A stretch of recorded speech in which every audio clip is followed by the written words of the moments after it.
A Hemmema, from Finnish Hämeenmaa, Tavastia, was a type of warship built for the Swedish Archipelago Fleet and the Russian Baltic Navy in the late 18th and early 19th centuries.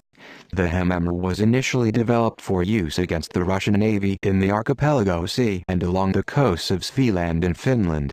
It was designed by the prolific and innovative Swedish naval architect Fredrik Henrik af Chapman, 1721–1808, in collaboration with Augustin Ehrensvärd, 1710–1772, an artillery officer and later commander of the Swedish Archipelago Fleet.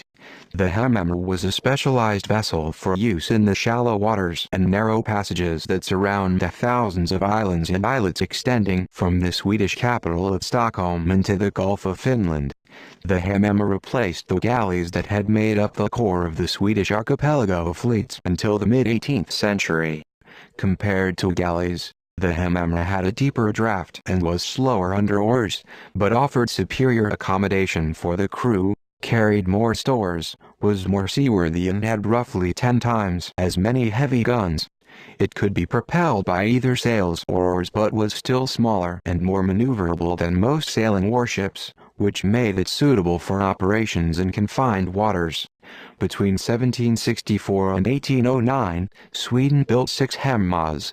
The Hemmema became the largest and most heavily armed vessel in the archipelago fleet and served in the Russo-Swedish War of 1788–90.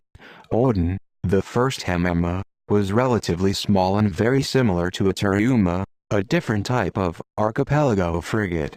Russia built 6 Hemmas based on the Swedish design between 1808 and 1823 after capturing 3 of the Swedish vessels at the surrender of Sveaborg in 1808. The later versions, both Swedish and Russian, were much larger and much more heavily armed than Odin.